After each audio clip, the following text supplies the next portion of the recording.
I sat on the edge of the bed, my fingers digging into the soft fabric of my dress. The room was quiet. Too quiet. The heavy curtains blocked out the city lights, and the dim yellow glow of the bedside lamp cast long shadows across the walls. My heart pounded. Then I heard it. Footsteps. Slow. Calculated. Moving closer.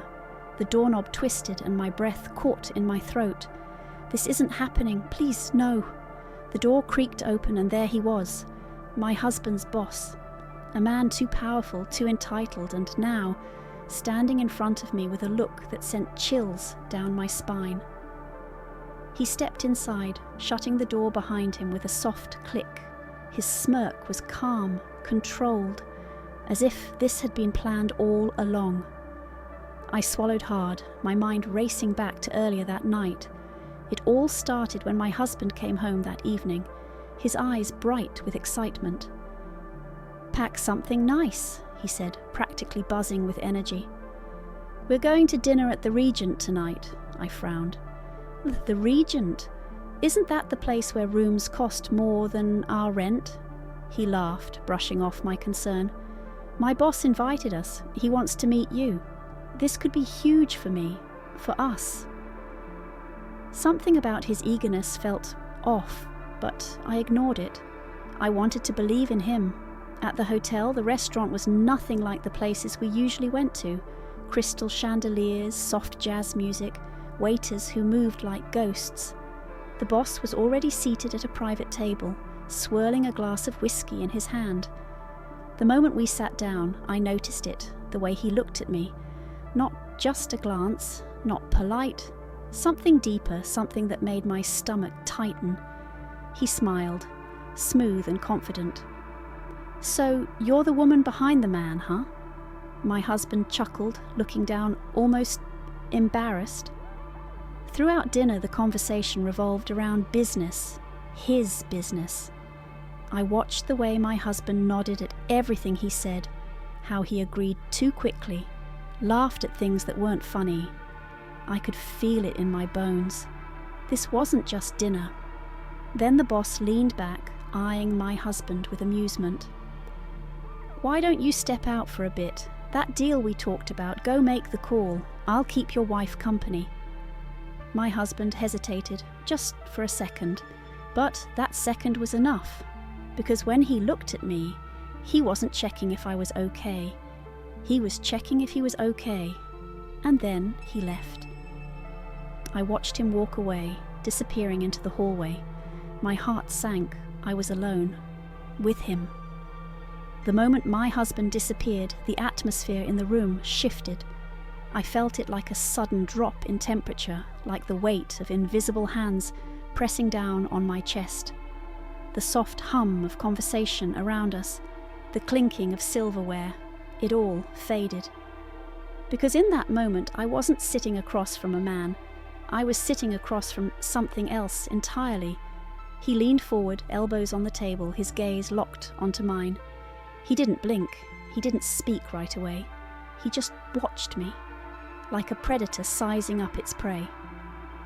"So," he finally said, swirling the last of his whiskey, "do you always look this uncomfortable, or is it just me?" I forced a smile, shifting in my seat.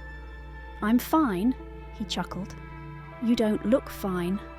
I gripped the napkin on my lap, my knuckles turning white. Every instinct in my body screamed at me to leave, but I couldn't. Not without making a scene, not without making things worse. The waiter returned, refilling his glass. He didn't offer me anything. "You know," he continued, his voice smooth, "your husband's a lucky man." I stayed silent. He tilted his head. "But I have to wonder, does he really deserve you?" My stomach twisted. "What?" He smiled, slow and deliberate. "Men like him, they don't understand value. They don't know how to take care of something precious." His words felt like a sharp edge pressing into my skin. I tried to laugh it off. "You don't know anything about our marriage." He leaned closer, lowering his voice. "Don't I?" My pulse pounded. I needed to leave. Now I pushed my chair back. "Excuse me, I should go find my husband." His hand shot out, gently but firmly gripping my wrist. I froze. His fingers, cool against my skin, sent a jolt of fear through me. "You don't need to rush," he said, his voice calm, too calm. "Stay a little longer." I swallowed hard. The restaurant suddenly felt too small, too suffocating. I glanced around, searching for my husband, but he was nowhere. The boss's grip tightened just slightly before he let go, leaning back as if nothing had happened. I shot up from my seat. "It was nice meeting you," I said quickly. I turned to leave. Then he spoke again. "Are you sure you want to go back to him?" I stopped. I didn't want to, but I did. I turned my head just enough to see him, still lounging in his chair, watching me like he already knew my answer. "Think about it," he said. "What kind of man leaves his wife alone like this?" His words clung to me like a shadow as I walked away. I didn't answer him, but deep down I knew he was right. I stepped into the hallway, my heels clicking against the polished marble floor. The further I walked, the faster my heart raced. Where was he? I pulled out my phone, dialing his number. It rang and rang. No answer. I tried again, still nothing. My hands trembled as I tucked the phone back into my clutch. The restaurant, the lobby, even the bar, I searched everywhere, but he was gone. My stomach twisted with something colder than anger. Did he really just leave me here? Then, out of the corner of my eye, I saw the elevator doors sliding open, and there he was. Not my husband, him. The boss stepped out, adjusting the cuffs of his expensive suit. He didn't look surprised to see me standing there, lost, alone. If anything, he looked amused. "Need help?" he asked. My mouth went dry. I shook my head quickly. "Number, I was just looking for my husband." He smiled. "Funny, I was just looking for you." A shiver ran down my spine. "I'm fine," I said, forcing my voice to stay steady. "I should go." But before I could move, he took a step closer, lowering his voice. "Come upstairs." My breath hitched. He reached into his pocket, pulling out a hotel key card. He held it up between two fingers, tilting his head slightly. Just to talk. My body went rigid. Everything in me screamed no. I opened my mouth to refuse, to walk away. Then I saw it, over his shoulder across the lobby. My husband, standing at the hotel bar, laughing, drinking, like he didn't have a care in the world, like I wasn't here, like I didn't exist. I felt something inside me crack. The boss must have followed my gaze because his smile deepened. "See," he murmured, "he doesn't care about you, but I do." I sucked in a sharp breath, turning back to him. I wanted to tell him he was wrong. I wanted to tell him my husband loved me. But in that moment, looking at the man who promised to protect me, who had instead abandoned me without a second thought, I couldn't say it, because it wasn't true. The boss took another step forward, close enough for me to feel his warmth. His voice softened. "Just one drink, no pressure." I didn't move, I didn't answer, I just stood there as he slid the keycard into my hand. I stared at the keycard in my hand. It felt heavier than it should have, like it carried something more than just access to a hotel room, a choice, a risk, a mistake waiting to happen. I could still feel the boss standing close, watching me. His presence was suffocating, too calm, too controlled, as if he already knew what I was going to do before I even did. I should have dropped the card. I should have walked away.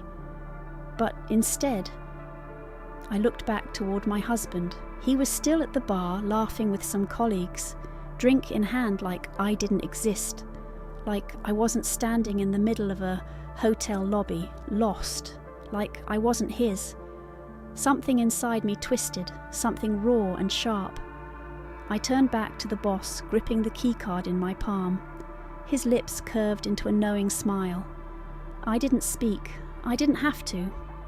He stepped back, giving me space, tilting his head toward the elevators.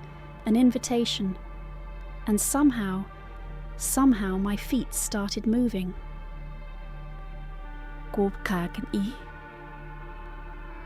The elevator ride was silent. I kept my eyes on the glowing floor numbers, my heart pounding so loudly I was sure he could hear it. He stood beside me, hands in his pockets, posture relaxed, like this was just another night, another deal. But for me, it was a moment that would change everything. The elevator dinged, the doors slid open. A long, quiet hallway stretched ahead, lined with doors that all looked the same, but only one mattered. Room 1407.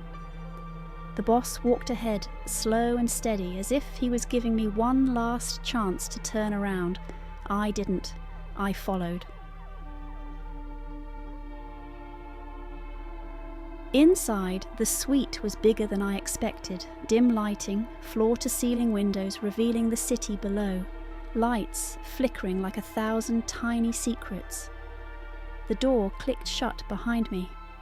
I was alone with him.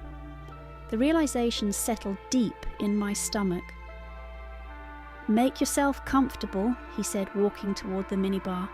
He poured himself a drink, the sound of liquid against glass too loud in the silence. I stood near the door, gripping my clutch like it was some kind of lifeline. "Whiskey?" he offered. I shook my head. "No." His eyes flickered to me, lingering for a second too long. Then he took a slow sip, watching me over the rim of his glass.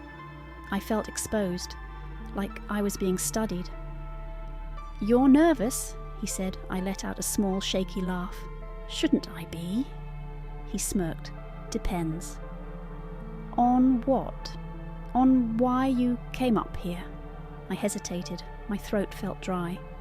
"You said we'd just talk," I reminded him. He nodded. "We will?"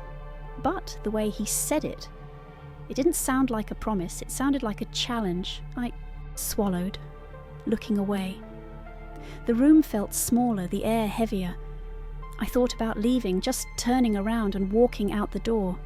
But then I thought about my husband.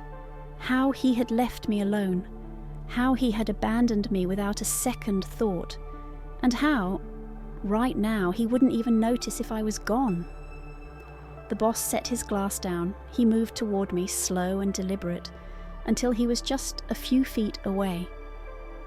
"Tell me something," he murmured. I forced myself to look at him. "What? Has he ever made you feel wanted?" My breath hitched. The question, so simple yet so sharp, cut through me in ways I wasn't ready for. I opened my mouth to answer, but I didn't know what to say, because the truth was that I didn't remember the last time I felt like I mattered. Not to my husband, not to anyone. The boss must have seen the answer in my silence, because his smile deepened. "That's what I thought." I clenched my fists, trying to steady myself. "This isn't," I started, but the words stuck in my throat. "This isn't what?" he pressed. I looked at him, really looked at him, and for the first time I saw it. Control. Not the kind that came from power or money, though he had both. It was something deeper, something dangerous. He didn't just want me in this room, he wanted to own the moment, own me. And suddenly, I wasn't just nervous anymore, I was scared. I took a step back. His eyes darkened, but he didn't move. "You're overthinking this," he said, voice smooth. "Relax." But I couldn't. Something about this, about him, felt wrong. I had to get out. I turned toward the door. I should go. I expected him to stop me, to reach for my wrist like he had in the restaurant. But he didn't. Instead, he just chuckled. "Of course," he said, stepping back. "Go ahead." I hesitated. I didn't trust this. I reached for the doorknob and then, his voice low and quiet, "But if you walk out that door, you'll regret it." My fingers froze. I turned slowly. His expression had changed. The amusement was gone. Now, there was only something cold, calculated. "What do you mean?" I asked. He took a step closer. "Think about it," he murmured. "What happens when your husband finds out you were up here?" My stomach twisted. "He won't," I said quickly. His smile was slow, knowing. "Are you sure?" I swallowed hard. "You think he'll believe you just came up here to talk?" Panic started creeping in, because he was right. If my husband found out I had gone to a hotel room with another man, no matter the reason, he wouldn't listen. He wouldn't care. He would only see one thing: a betrayal, even if it wasn't. The boss leaned in, lowering his voice. "Now," he whispered, "are you sure you want to leave?"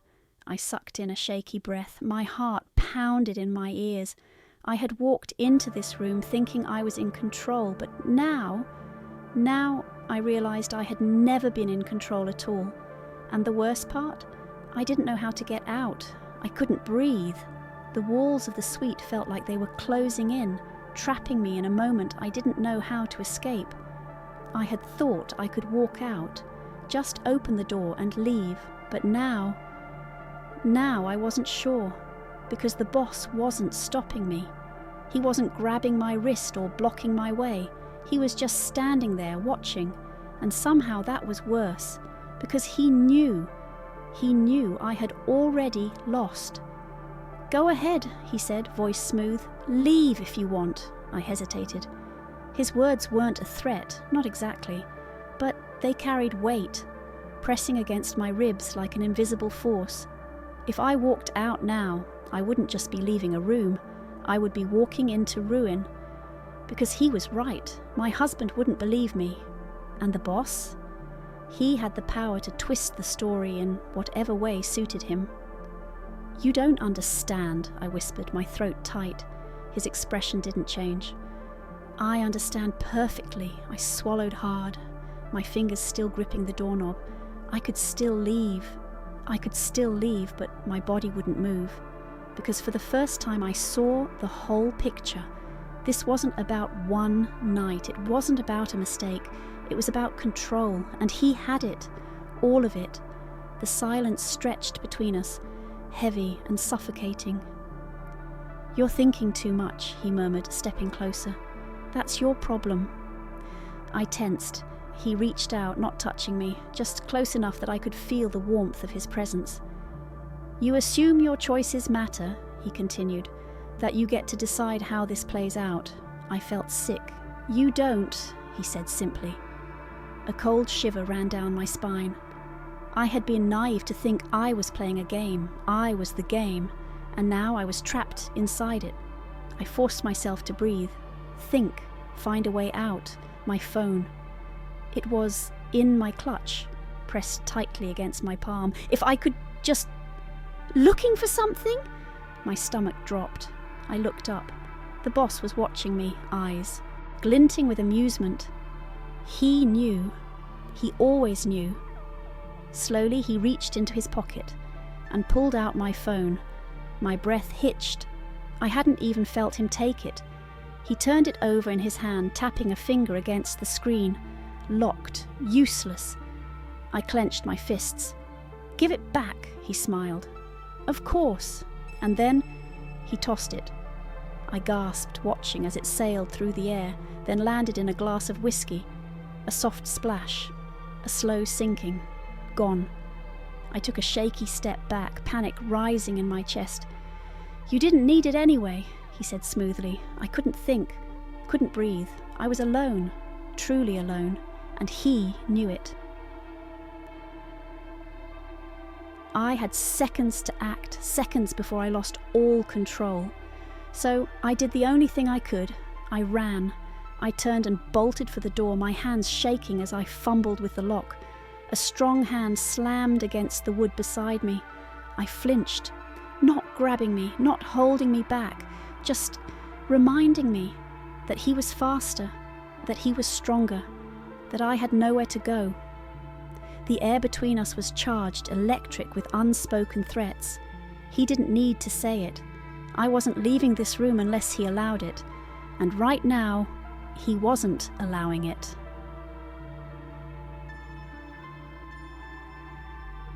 Tears burned at the back of my eyes, but I refused to cry. I wouldn't give him that satisfaction. Instead, I turned to him, forcing my voice to stay steady. "What do you want?" I demanded. He smiled, slow and lazy. "Good question." Then he reached into his jacket. I tensed, but when his hand emerged, he wasn't holding a weapon. He was holding a contract. I stared at it, confused. He extended it toward me. "Sign it." I didn't move. "What is this?" "Security," he said simply. "For both of us." I took a step back, shaking my head. "No." His jaw tightened. "It's just a formality," he said. "A little insurance to make sure you don't get any ideas about playing the victim later." My blood turned to ice. I understood now. He wasn't afraid of me. He was afraid of what I could say, of what I could do if I decided to fight back. This wasn't just about power anymore. It was about erasing any chance I had of taking mine back. I exhaled, my mind racing. I had to get out. Now I forced a small, hesitant smile. "Okay," I whispered, "I'll sign." His eyes flickered with satisfaction. He handed me the pen. I took it with trembling fingers. My hand hovered over the paper, and then I moved, not to sign, but to stab the pen into his hand. He cursed, jerking back in surprise. I didn't wait. I grabbed the whiskey glass, shattered it against the table, and ran. The hallway was a blur. Footsteps behind me. A voice, low, angry, but I didn't stop. I reached the stairwell, flying down the steps 2 at a time, my heart hammering against my ribs. I burst into the lobby, breathless, desperate. The receptionist looked up, startled. "Ma'am! Call security!" I gasped. "Now!" Her eyes widened. She hesitated. I turned, expecting to see him behind me, but he wasn't. He hadn't followed me, because he didn't need to. He had already won. I stepped outside, cold air hitting my face like a slap. My hands were shaking, my pulse was erratic. I looked around, trying to figure out where to go, what to do, and then I saw him, my husband, standing by the car, watching me, a drink in his hand, a knowing look in his eyes, and suddenly I knew. This hadn't been a mistake. It hadn't been an accident. It had been a setup. My stomach twisted. He had left me alone on purpose. He had known where I was the whole time. And he didn't care, because to him, I was never more than something to be traded. And now, I was ruined.